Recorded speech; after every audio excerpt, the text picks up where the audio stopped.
Gather round and welcome to Todd Talks College Football. On today's episode, we're going to be debuting my preseason Baker's Dozen. That's right, the top 13 teams ranked in the country this year going into the season by me, your host, Todd. Well, I think once you get past 13, it's just a crapshoot on whatever. So I'm not going to waste a lot of time on 14, 15, 18, 20, whatever. We're going to talk about the teams that I think are playoff bound, playoff worthy, starting off the season with the top 13, the Baker's Dozen. So let's get into it, folks. The number one team in the 2025 Todd Talks College Football preseason Baker's Dozen is the Clemson Tigers. That's right, people. Anybody telling you anything differently is just not accurate here. Look at what we have coming back here at Clemson. We got 8 players coming back on offense, 9 coming back on defense, adding some transfers that started at some other places. It could be even more technical starters coming back. We got Cade Klubnik coming back for what seems to be his 4th season, but really his 3rd full season. He is probably arguably the number one quarterback coming into the season just based on experience, but his production has improved greatly over the last couple of years, and I expect that to continue. And how's it going to continue? Because he's going to be throwing to the second best group of wide receivers in the country. That's right. We'll talk about the first group here in a little bit, but the number 2 group of wide receivers in the country belong to the Clemson Tigers. And Cade Klubnik is going to have a heck of a great opportunity to throw that ball around. I'm expecting maybe up to 40 touchdowns this year for Cade down there in Death Valley. What else is coming back? Well, let me tell you, they got a top 3 unit at the offensive line, top 3 unit at the defensive line, top 3 unit in defensive backs field. They got a top 10 unit at linebackers. The only piece of the puzzle that really has to be questioned here is the running back. And can the freshman, Gideon Davison, coming in, true freshman, could take the role down there at Death Valley and start as the season progresses, maybe in the first game against LSU. But I bet you'll see him in a big way throughout the season. Again, the top 3 running back coming in the freshman class, Gideon Davidson, probably going to be carrying the rock a lot down there in Tigerland. Let's talk about the schedule here for the Clemson Tigers. They bring in LSU at the first game of the season, which is going to be just a battle, but I think they're going to win that game. I think they just have too much depth and too much experience at the offensive defensive line, which is just going to be too much for LSU. But they do have SMU at home, and they also have Florida State at home. They got some tough road games. They got to go to Georgia Tech.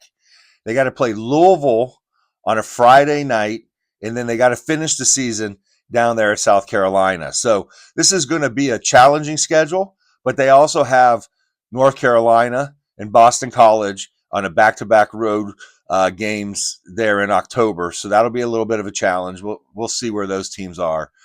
Dabo's been building this team to get to this point over the last couple years, and he's here.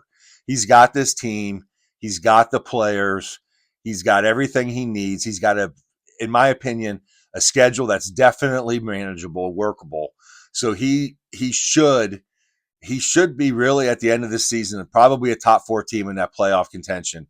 He just has too many pieces of the puzzle not to be, barring any injuries. But I really do think the Clemson Tigers going into the 2025 season will be a very, very challenging team to deal with and will definitely be on the radar for an ACC championship for sure. But obviously a top 4 playoff seed is where Dabo's going for. And I think he's got the team. And the number 2 team in the Todd Talks College Football preseason Baker's Dozen poll is the Penn State Nittany Lions. That's right, folks. We've got a very talented team coming back here in Happy Valley, and it all starts with the returning 9 offensive and 6 defensive players. Drew Aller, top 3 quarterback in the country coming in this year for a senior season, and he is looking to really open up the passing game, hopefully with some transfer receivers that he's got coming in to help him out from Syracuse and USC. He does have to replace that Tyler Warren production from last year, but maybe they can get a new tight end that can come in and help them pull that out. And then they got Clifford in the slot. So they got the receiving core that should be formidable. Drew Aller should be able to get the ball out and throw around to these guys and hopefully create some big explosive plays. Now, where are the explosive plays really going to come from? Well, it's really Nicholas Singleton and Katron Allen, top 2 and 3 backs, top 1, 2, and 3, however you want to rank them. They are the top 2 of the 3 backs in college football this year. I mean, just a dynamic duo, someone that's going to just beat you down every single play. And Singleton and Allen is just, the two of them together just make for a massive 1-2 punch. So Penn State is just absolutely loaded there. They do have an offensive line that is in the top 3 units in the country. So their offense is really set to explode this year. Defensively, they got Jim Knowles coming in as defensive coordinator this year from Ohio State. He is now going to be taking over a defense that has a top defensive line unit, if not the top in the country, definitely top 3 in the country. He's got a linebacker crew that's experienced, top 5 or 6 in the country. He's got a defensive back crew that's top 4 in the country. So this team is absolutely loaded and ready for bear this year. And I think you'll see a very, very good, solid team all around out of the Penn State Nittany Lions. Now, their schedule, they have schedule of home games. They got Oregon coming in. Their schedule starts off with 3 pretty weak teams. They got a bye week. Then they have Oregon coming in to Happy Valley. They also have Indiana and Nebraska both making the trip there to Penn State. So that's a pretty good home schedule. I really think they can beat Oregon. I'm going to put them as a favorite early in this game, or early in the year, to beat Oregon. And I think they can handle business with those 3 games at home. Their road games are Ohio State and Iowa. Very challenging places to play in the Big Ten.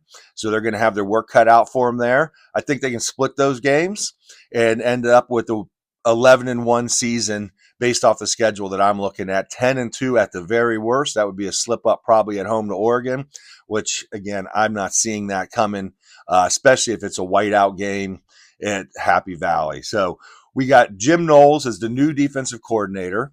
We'll be looking to see if he makes any real changes to this defense from last year, or if he kind of lets it go this year before he makes some of the changes that I know he wants to make. Now, James Franklin has been building this program. He almost got to the mountaintop last year. He had a tough loss to Notre Dame in that semifinal. But I think James Franklin has really set the stage for a big-time year there in Happy Valley. And I know that he is excited about getting the season started and where they're going to be. So I got Penn State as a real strong number 2. They could have been number 1. I gave Clemson a nod just because of some better receiving core and a better overall units for up and down the board. But Penn State's right there, folks, and they should be ready for quite the season in Happy Valley. And my number 3 team in the Todd Talks College Football preseason Baker's Dozen is the Texas Longhorns. That's right. The Arch Manning era begins in Austin. We got some excitement down there. We got excitement around the country. Everybody wants to know, what's Arch going to do? What's Arch going to do? Is he going to be great? Is he going to be average? I've seen people say he's the best quarterback. I've seen people say he's a top 10 quarterback. I don't know. Here's what I know. With the talent coming back around him, he doesn't have to be a Heisman Trophy performance here. He needs to be efficient. He needs to run the ball when he has the opportunity. He needs to make the right plays in the right moments, and this team can go far. They're a little inexperienced on the offensive line, but they do have players coming back, just not a lot of starters coming back. But they got guys that got playing time. They got Baxter and Wisner coming back as running backs. Baxter's coming back off of an injury. That should be a really solid 1-2 punch in the SEC if Baxter's healthy. But I'm excited to see how this running game is going to look. They did lose their top 3 production on the wide receiver position last year, but they're bringing Wingo and Moore back. Wingo is an excellent receiver, and Moore is obviously going to be a great second guy, and they're going to have a lot of talent and a lot of people to throw the ball to down there. They do have defensively, they again, inexperienced in the defensive line, but they got a lot of playmakers. They just need to get some experience. The great news is they got top 5 units at the linebacker and defensive back positions. So the back end of the defense is going to be strong. I'm not really worried about the big hogs up front for the Texas Longhorns because I'm telling you, they're going to be talented by the end of the season. And that's what we're playing for here is to get to the end of the season for the Texas Longhorns and get in that playoff and finish what you didn't finish last year and get this thing to a national championship. So their home games, they really only have one, in my opinion, strong home game, and that's Texas A&M, and that's at the end of the year. So that's going to be a challenging game, I believe, for the Longhorns. Obviously, it's a rivalry game. Now, they do have 3 incredibly difficult road games if you're looking at them on paper. So they got to go to the Horseshoe and play Ohio State in week 1. They got the Florida Gators in the Swamp, and they got to go to Georgia and play that Kirby Smart team down there in Bulldogville. So we will see how they manage that schedule. And then obviously they've got the Oklahoma neutral site game that should be a dandy this year because I think Oklahoma is going to be a really surprise team this year for a lot of people. So the schedule is challenging, but workable. Again, I think the Texas Longhorns, a 1-loss, even 2-loss team. This team is going to be a noisemaker in the playoffs. So we'll see where they go. And I believe Arch Manning, he just really has to be an efficient quarterback this year, not a superstar. I think he can be a superstar, but just being efficient and working this talent in this offense, this team is going to go a great way. So if the Bulldogs or the Gators can drop one of those 2 games to Texas, and Texas can go on the road and beat Ohio State, this could be an 11-1 team. But, if the Bulldogs beat them and they beat the Gators and they, lose to Ohio State, you got 10-loss or 10-2 team, and I don't think there's any problem with that working to the playoffs. So the Texas got a lot of options. They're a talented football team. They're going to be a really, really challenging team, and everyone's going to want to watch how Arch Manning's looking in his first year as a full-time starter and the Texas Longhorns. And without further ado, the number 4 team in Todd Talks College Football preseason Baker's Dozen is the Ohio State Buckeyes. That's right, folks. I'm putting Ohio State here over the next 2 teams just because they won the national championship last year. But I do think this team, along with the next 2, are all in very similar boats. Ohio State returns 6 offensive starters, but only 3 defensive starters. We have a quarterback battle going on between Julian Sands and Lincoln Keyholes. Who knows who's going to win this thing? We got the Carlsbad kid versus the South Dakota kid in this battle for quarterback position and supremacy at the Ohio State University. I'm thinking it's going to be Julian Sands personally, but I would not be surprised if Lincoln Keyhole's got a lot of playing time or maybe took the starting job just because of his ability with his legs, as an aspect that I don't think Julian has that can lead the team down the field with his legs. But I think Lincoln Keyholes can. Now, who are these 2 quarterbacks going to be throwing to? Well, they're going to be throwing to the number 1 wide receiver core in the country, folks. That's right. We've got Jeremiah Smith here at the Ohio State University, and he is the number 1 player in the country. No questions asked. Everybody's list. The number 1, hands down, the successor of the next great wide receiver at Ohio State. But we also got Carnell Tate, who'd be a number 1 on almost every team in the country. We got Brandon Innes at the slot. And we brought in this wide receiver, Max Clare out of Purdue. Tight end, Max Clare out of Purdue.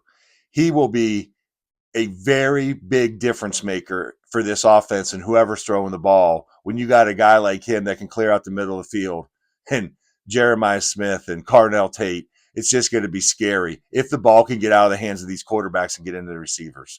We got a running back, probably by committee at first. We don't know who's going to be the starter. We got Peoples, and we got Donaldson, and we've got Bo Jackson. How the heck can I forget that? Bo Jackson, the freshman phenom coming out of Ohio here.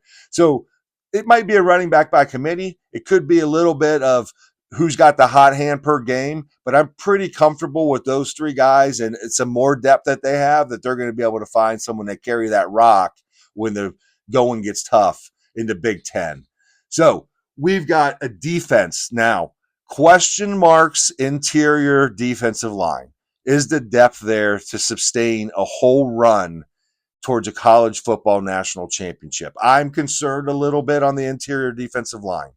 We do have some real skilled, talented guys on the defensive end position. Now they do have transfer Bu Atkinson out of North Carolina, who's coming in. He's going to help bolster that D end, give some experience. Kanata Jackson is another great potential D end. He's got the looks, he's got the size, he's got the speed. He just needs to put it all together this year. Linebacker core is going to be led by Sonny Styles. Now, this is a very talented linebacker core. Again, only one real starter coming back, but we got depth in this position. They got a lot of playing time last year. And then on the back end, it's all led by All-American, number one defensive player in the country, Caleb Downs. No questions asked. This guy's a stud. You're going to put him on a couple punt returns this year, maybe get one like he broke against Indiana last year. He's going to be a Heisman contender from the defensive side just because of the skill set he brings. So now let's talk about this schedule. We've got home games. Texas coming in week 1, and we also got Penn State at home here coming to the shoe, unfortunately for the last time for a year or two or a couple years. Away games. This is where I'm a little concerned, especially with the new quarterback starting on the road. We've got road games at Washington. You know, Washington has the second longest home winning streak in the country. Very challenging place to go and play. And you got the West Coast travel. We also got to make a road game for the Buckeyes to Illinois. And anybody that knows anything about Ohio State football knows that Illinois can be one of those teams that just jumps up and bites you when you don't really want it to. We all remember Juice. Oh, we got to go to Michigan. This has been Ryan Day's biggest hiccup here at Ohio State is this Michigan game. He's got to pull this game out. I don't care where this season goes this year in terms of national championship, playoff run, Big Ten championship. It all starts with you got to get this win this year in Ann Arbor just for the sake of your mental state. So I think Ohio State's loaded. They've got a lot of players that have experience, even though they're not top starter returnings from last year.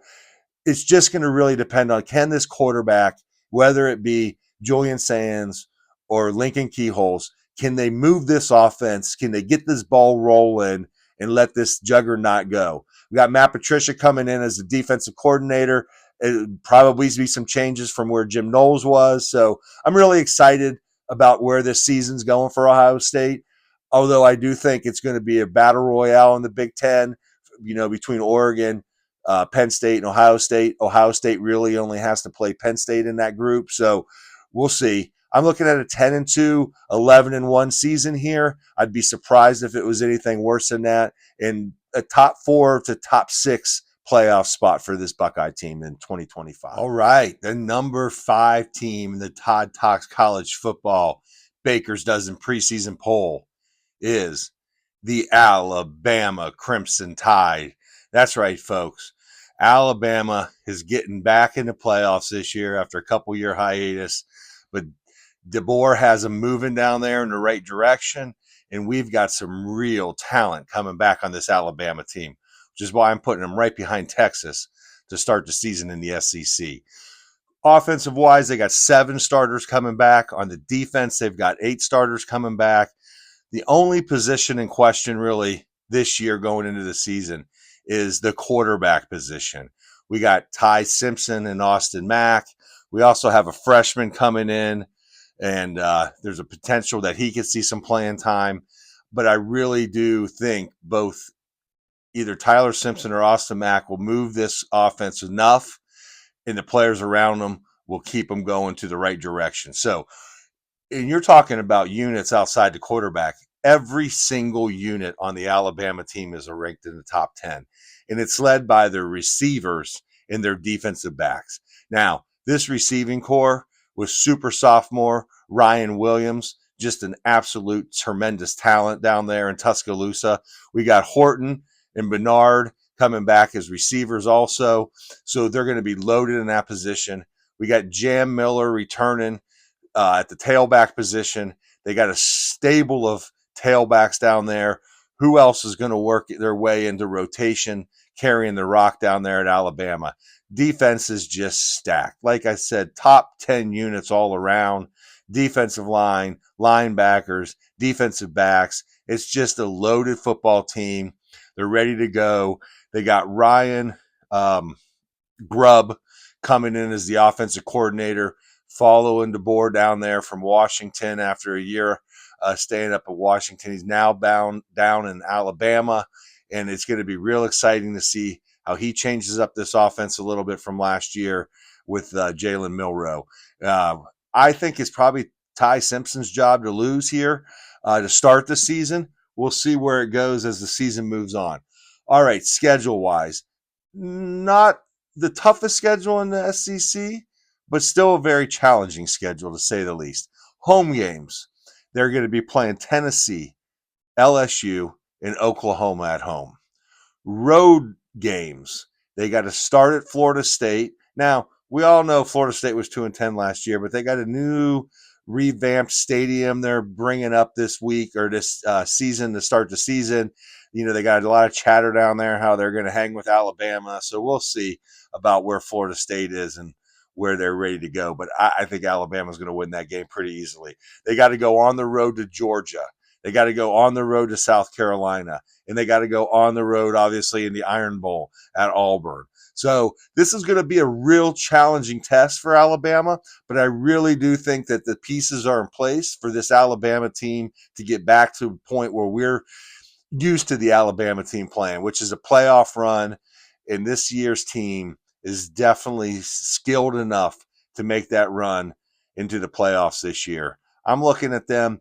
If they don't win the SEC, they're definitely a 5 or 6 seed going into the playoffs. But I think they're a real good shot to get to that SEC championship game coming out of Alabama and this team that surrounds a young quarterback, but a lot of pieces to the puzzle in place for them to do a great job this season down in Tuscaloosa. And my number 6 team in Todd Talks College Football Baker's Dozen preseason poll is the Notre Dame Fighting Irish. That's right, folks. Marcus Freeman coming off a big run last year in the playoffs, all the way to the championship game. Just fell a little short there to Ohio State. He's got 7 starters coming back on both sides of the ball this year. Now, who's going to play quarterback up there in South Bend? Well, at this moment, only God knows who. That's who. We got Carr. We got Minchie. Could be a freshman. I'm not really sure where they're going here. I'm going to give it to Carr early just because, I don't know, because his name is Carr. He's going to drive it. But we've got real question marks at quarterback. But what we do know for sure is that Jeremiah Love, arguably the best back in the country, is coming back, and he is going to be the workhorse for this offense. He is a top Heisman Trophy contender, in my opinion, and he will be getting a load of the work, especially early this season. All right, the receivers. Marcus Freeman says it's the deepest group of receivers he's ever had anywhere, but yet I don't know any of these guys' names. So we're going to give him a little bit of the benefit of the doubt that Marcus Freeman knows what he's talking about with this receiving core, but it's going to be interesting to see who steps up and who can make the plays on the wide receiver position and tight end position. All right. Now, the strength of this team outside of Jeremiah Love is the defense. They have top 5 units, both on all 3 levels of this defense, the defensive line, the linebacking core, and the defensive backs. This team is loaded defensively, a lot of skill coming back, a lot of experience coming back into 2 deep on this team. So this should be a very, very formidable defense for the Fighting Irish. And, they'll work their offense in on the back of Jeremiah Love. Now, this schedule, we've got Texas A&M, Boise State, NC State, USC, and Navy all at home. So pretty good home schedule. See, a couple rivalries in there that they got the home games this year. On the road, they got to go to Miami, to Arkansas, and to Pittsburgh. Who knows where Pittsburgh's going to be? Probably middle of the pack ACC. So not a hard, brutal road schedule by any. Got a new defensive coordinator in Chris Ash, so he's got a lot of talent to work with. I'm assuming he's going to put the best guys in the best spots and make plays, which is what they're going to need to do to help this offense out early in the season. They're ready to make another playoff run. Notre Dame is set up. Marcus Freeman is a fantastic coach, and I got 100% faith that he's going to get this team right back damn close, if not further, than they were last year. So the Fighting Irish are my number 6. Number 7 team in the Todd Talks College Football preseason Baker's Dozen is the Georgia Bulldogs. Yes, the Georgia Bulldogs are returning 5 offensive starters and 6 defensive starters, and they're bringing back quarterback Gunnar Stockton. This is a kid that got to play in the playoffs last year when Carson Beck went down. He had some good plays. He had some bad plays. It wasn't enough to win that game, but he's coming back. I think he's going to probably be at least a starter to start the season, if not the whole season. So we're excited to see what Gunnar can do. I'm not sure he's going to be the quarterback to lead them to the promised land, but he's definitely going to be a strong contender up front, and we'll see where he can go. Maybe he can build into it. Now, they do have some question marks at the wide receiver position here at Georgia. They brought in 2 transfers at the wide receiver position, and they brought in a transfer at the tight end position. They do return Delp last year, their leading tight end. So they're going to be strong at the tight end position. We'll see where the receivers are. Gunnar Stockton throwing to some guys that are transfers in. We'll see how quickly they can gel and make big plays. Now, they do have Nate Frazier back at running back, and he's a workhorse. He's a beast, and they just need to find some depth behind him. Who's going to step up? They got a stable back there too, much like Alabama. They just need to find the guy that's going to help carry the rock from there. All right, now to this defense. This is what worries me a little bit. This defense is not the star-laden defense that we've seen out of the Georgia Bulldogs before, but it still is a very solid defense. But where are we going to get the great production from? So I think the interior defensive line is going to be pretty good, as always down there. And then the linebacker position is the secondary going to be able to hold up that well against some of these teams that they're going to play. Who are they playing this year? They got Alabama, they got Mississippi, and they got Texas at home. So great home schedule, Texas and Alabama, 2 teams I've got ranked above them, both having to go down there into Athens. So they got Tennessee away, Auburn away, and then they have neutral site games with Florida and Georgia Tech this year. So Georgia only has 3 official real road games this year in the 2025 season. Oh, all right. So Kirby Smart, probably the best quarterback, the best coach, not the best quarterback. It would be funny if he was, though, but the best coach in the country, arguably. I'm going to give it to him. I always have faith that Kirby's going to have his team ready to go through the season. The question is, does he have the depth? Does he have the skill position players on the outside that can give him and give Gunnar Stockton enough time to throw the ball and make explosive plays? That'll be the question mark here as we go into the season. I'm excited to see where Georgia is going to be. I think they could be the first team in the SEC, and I think they could be the 4th team in the SEC. I'm really not 100% sure where they're going to go, but I do know this. They're going to the playoff. There's no question about that. It's just a matter of how good are they going to be when they get there. So, again, the number 7 team in my poll is the Georgia. Number 8 team in Todd Talks College Football Baker's Dozen preseason poll is the Oregon Ducks. That's right. The Oregon Ducks get up here at number 8, and Dan Lanning has got a heck of a team coming back. I don't know if it's a team that's going to make the playoff run to the championship game, but he's definitely going to make a playoff run with this team. He has got 8 starters coming back on offense and 6 on defense. He's got Dante Moore, transfer from UCLA a couple years ago.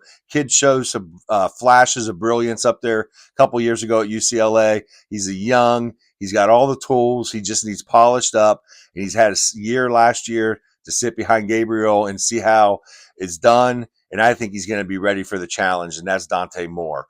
I'm really excited to see him play in an Oregon Ducks uniform. He has got a transfer going to help him out in the backfield in Hughes, 1,400-yard rusher coming in from Tulane in there to Eugene. So that'll be exciting. They're going to have a big running back to go along with Dante Moore, who can run the ball, who can throw the ball. It's just going to be exciting.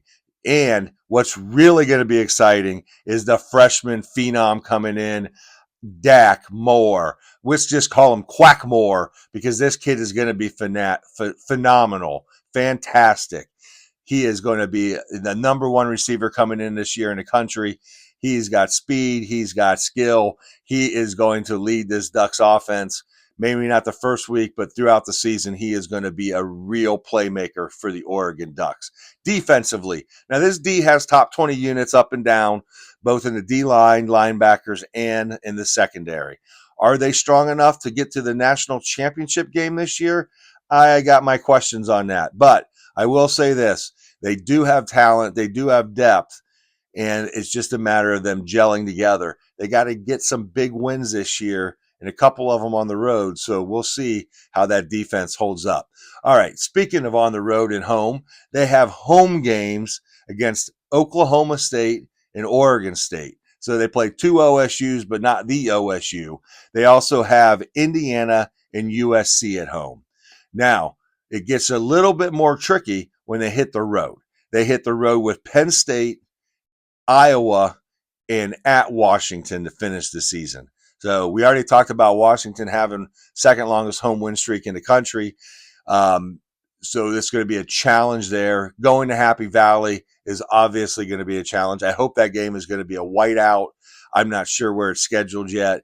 And then they have an Iowa team that is going to be pesky and could catch them on the right day up there in Iowa. So schedule's not terrible, manageable, but I think there's 2 really challenging road games with Washington and Penn State, and not a gimme at Iowa.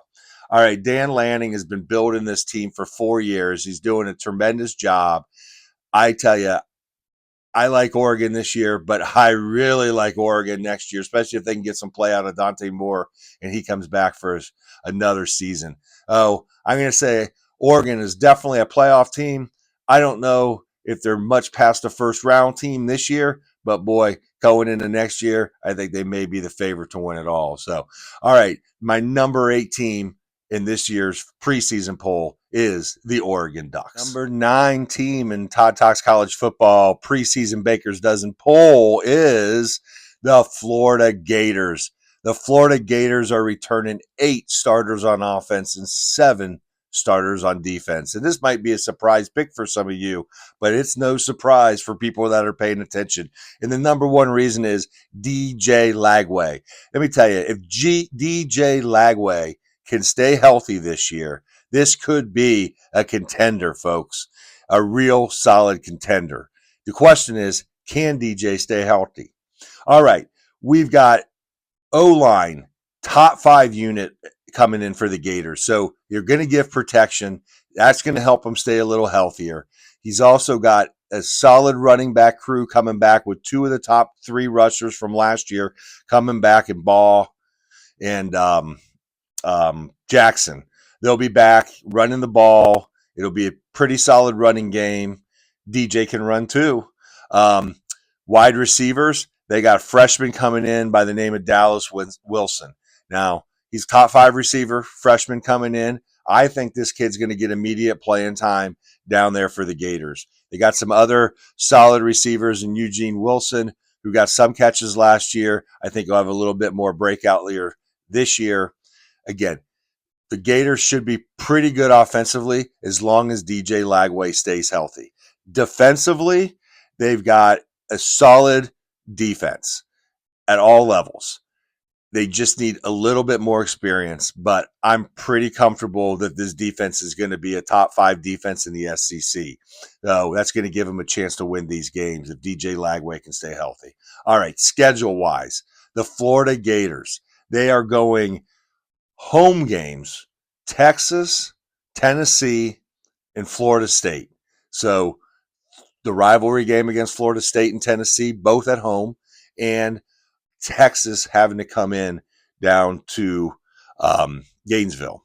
On the road, it's a little bit more challenging for them. They got to go to LSU and Miami, to Texas A&M, to Mississippi, and then they got the neutral site with Georgia.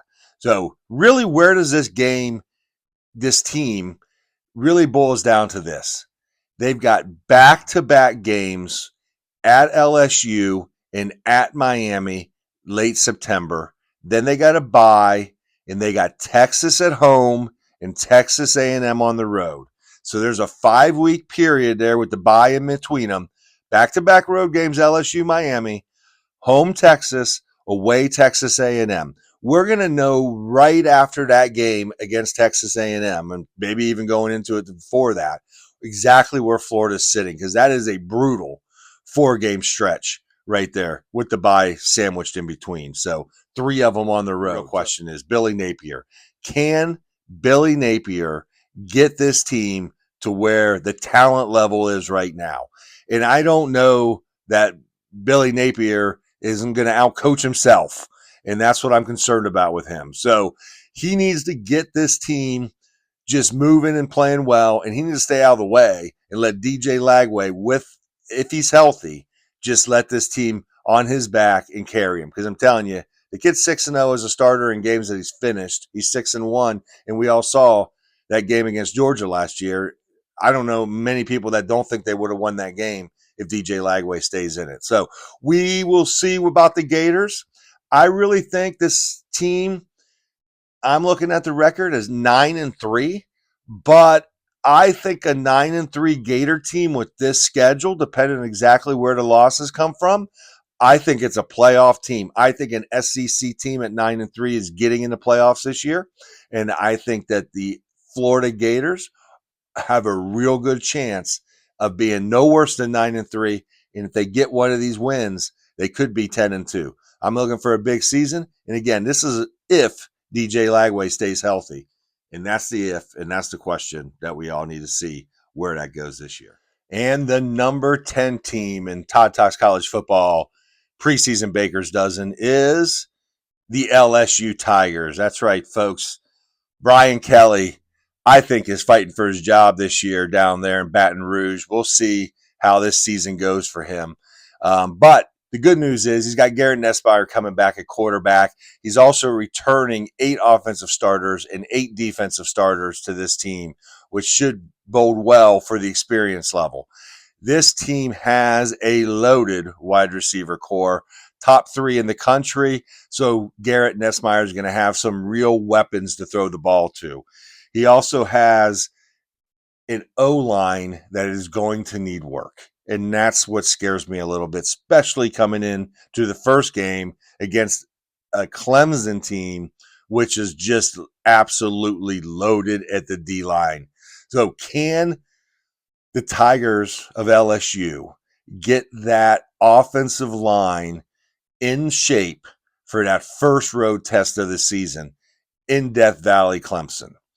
Well, I'm a little concerned about how Garrett Nussmeier's back of his jersey is going to look after that game with this offensive line. All right, defensive line and defensive backs, they're the areas that are going to need to work and progress quickly on the defensive side because the linebacker crew is just phenomenal. They have got talent abound at the linebacker position, just like normal at LSU. But the defensive backs are a little below LSU standards, but I think they'll get there as the season goes on. And the defensive line is inexperienced, but still has solid players. All right.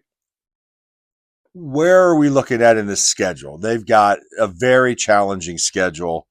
Top 5 in the country, probably in difficulty. They start the season, obviously, in Clemson, which is, again, in my opinion, a game I don't see how they're going to win this game, especially with if an offensive line isn't gelling 100% by the time that comes around. They have home games with Florida, South Carolina, and Texas A&M. So 3 very solid teams in the SEC that they're getting at home. A little bit of a problem, though, is they have road games, obviously, with Clemson, with Mississippi, with Alabama, and with Oklahoma. Now, I think the last 2 on that list are going to be very solid defenses in Alabama and Oklahoma. Mississippi probably won't be the greatest defense that we've seen this year in the SEC, but still a very formidable road game for them. Oh, Brian Kelly, again, I think is coaching for his job here. I think it doesn't help that Marcus Freeman got to the national championship game last year, and he said he needed to go to LSU so he can win, but yet he's not winning to the level of LSU's expectations. So we'll see exactly where Brian Kelly ends this season. Again, with this schedule and this challenge, I think, again, much like Florida, a 9-3 season keeps you in contention for the playoff spot, depending on exactly where these losses come from. I mean, if truth of the matter is, if you lose at Clemson, at Alabama, and where else were they playing? At Oklahoma or something like that, I think those are going to be 3 quality losses, which can get you in the playoffs. But you don't want to put yourself in that position. You got to win these games, and you definitely got to get out of the gate with a strong offensive line performance against a real talented defense there at Clemson. Number 10 team in this year's preseason poll is the LSU Tigers. Number 11 team in the Todd Talks College Football preseason Baker's Dozen poll is the Baylor Bears. That's led by Sawyer Robertson Band. I love it. I think this kid's got the name, sounds like a 70s classic rock band, the Sawyer Robertson and the Baylor Bear Band or something like that. Anyways, they're going to be returning a band of players here. They got 10 offensive starters coming back, and they got 8 defensive starters coming back. That's 10 on the offense, 8 on the defense. That's 18 out of 22 spots, guys. That's a loaded team coming back. They've got running back Bryson Washington coming back off a 1,000-yard season, and he is going to do great things when it comes to running the ball for the Baylor Bears. They got Josh Cameron coming back, their number 1 receiver from last year. They did not get Hawkins back. He was not eligible to come back this year, but they did add 2 transfer wide receivers coming in this year. One from Texas State, and I don't remember where the other one's from, but solid players coming in to lead that receiving core. This defense is going to be top 3 in the Big 12. Now, that probably put them at top 30 in the country, but top 3 in the Big 12, this is a solid team that should make some noise, make a playoff run. I really think Baylor is set up. Dave's got this team rolling in his, 6th year, I think, at Baylor. He's really making some great progress there. Now, away games, home games. They got home games. They start the season off with Auburn coming to Baylor. Challenging game. I think Auburn's going to be much improved this year. So that's going to be a really strong start. They can get that win. That's going to be a great win under their belt. They also have Arizona State, Kansas State, and Utah at home. 3 of my 4 favorites to win this conference, and Baylor being the 4th, Arizona State, Kansas State, and Utah, they got them all at home. So that's a great advantage for the Baylor Bears. They do have to play SMU on the road. They do have to go to Oklahoma State, and they do have to go to TCU.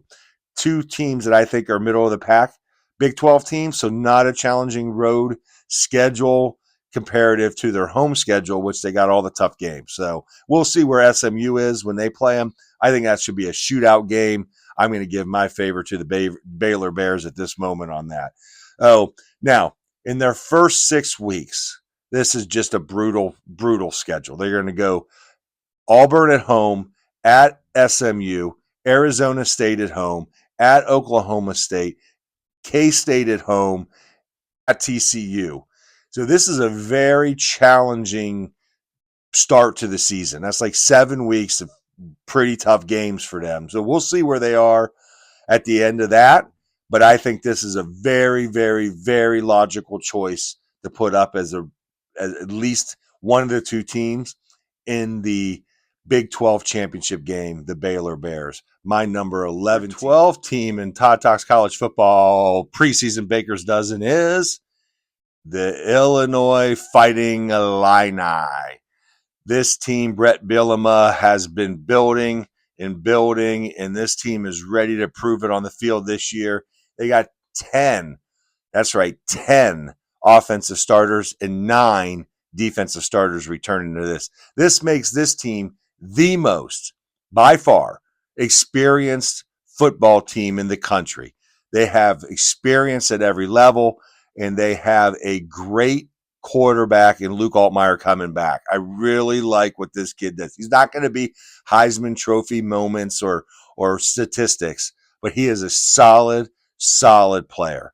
They got a solid running back, stable. We'll see who's going to be the main ball carrier here this year for Illinois, but a lot of times Illinois has got a, 3 or 4 guys that can handle the rock and get production out of them. So we'll be interested to see there.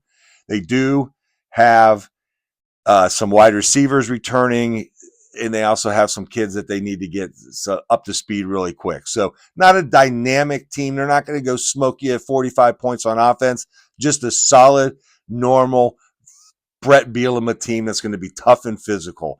And that's what their defense is. I'm going to call them the no-name defense of 2025 because you're not going to know any of their names, but you'll know this. They are going to be hard-nosed, they're going to be physical, and they're going to be disciplined on defense. That's what Brett Bielema brings to his programs, and that's what Illinois is set up for.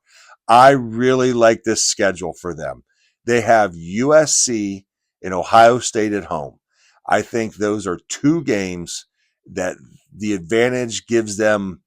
That home field advantage this year is going to give them great success in one of those 2 games. I'm not saying they can win them both, but I think they're going to win one of those games for sure, and they may surprise and win both of those games. Their road schedule, they're going to Duke, they're going to Indiana, and they're going out to Washington. Again, I told you earlier in this video, Washington is a very challenging place to play, and they got to head out there and see what they can do against the Fish team that should be pretty good this year in Washington. So if they can get 2 of those wins, if they can win that USC and Washington game and beat Indiana and lose to Ohio State and its 11-1 team, this is by far a playoff team. But I think this is a playoff team at 10-2. So as long as they can get 10 wins, maybe they lose to Ohio State, maybe they lose to Washington, no big deal there. They're still a playoff team and a very formidable opponent for anybody in that first round that's going to play against Illinois. So my number 12 team in this year's preseason poll is the Illinois Fighting Illini. In the final and 13th spot of the Todd Talks College Football preseason Baker Dozen poll goes to, well, it could have went to a lot of teams. It could have went to South Carolina, could have went to Georgia Tech. It could have went to some other teams I think could make big runs here this year, potentially Michigan if Underwood could play. But I'm giving this spot to Arizona State, the Sun Devils, baby. And my favorite quarterback coming into the year, Sam Leavitt. Boy, I love this kid. He's going to be another great production year for him. Now, they did lose Scattaboo at the running back position this year, but they bring in a bruiser from Army, I think is how you say his name. He had over 1,000+ yards at Army. He's going to be the workhorse back here for Arizona State. They also have Jordan Tyson coming back from 1,000-yard season at the wide receiver position, probably the 3rd best receiver in the country. My opinion, after Jeremiah Smith, Ryan Williams, Jordan Tyson. I'm going to give it to you in that order right there. So I really, really like Arizona State offensively this year, and defensively, this should be, again, a top 3 unit in the Big 12. Very formidable for the opponents they're playing and should be able to win the vast majority of their games. Speaking of their games, where are they playing this year? Well, they have home games against TCU, Texas Tech, and Arizona. So Texas Tech and TCU early, and then Arizona at the end of the season. And I think Arizona could be an improved team this year. Improved enough to beat Arizona State? I don't think so, but I think they could be. Away, this is where it gets real challenging for them. They're going to Baylor, they're going to Iowa State, and they're going to Utah. So very challenging road schedule. 3 of the 4 top teams in the Big 12, in my opinion, they got to play them on the road, and them being the 4th best team. So what do I think here? I think the Sun Devils are poised to make another run at the playoffs and maybe even progress a little further this year on the back of Sam Levitt. I just love this kid at quarterback. We'll see. Kenny Dillingham is building a heck of a program there in Tempe, and I'm really excited to see how they look this year. But I'm going to give them a playoff spot, or at least a Big 12 championship spot in that. In the win of that, they get to the playoffs. I don't know that this conference can put 2 teams in the playoffs this year, so you need to win this conference to get in for sure and not leave it to chance and have somebody else, because I think a 2-loss Big 12 school will get jumped by a 3-loss SEC school if those names are Florida, LSU, Texas A&M, Tennessee. So, all right, here's my Baker's Dozen poll for this season, preseason, and we will be releasing another video here real soon about the rest of the conference, who I think could make potential runs. I said a few throughout this video. I think just teams like Michigan, teams like Georgia Tech, teams like South Carolina. All of these teams can make runs. I just didn't get them in my top 13, but doesn't mean they won't be there as the season progresses. All right, don't forget to hit that subscribe button, like the channel. I hope I'm bringing you good content. Remember, gather round and always ALTT. See you soon.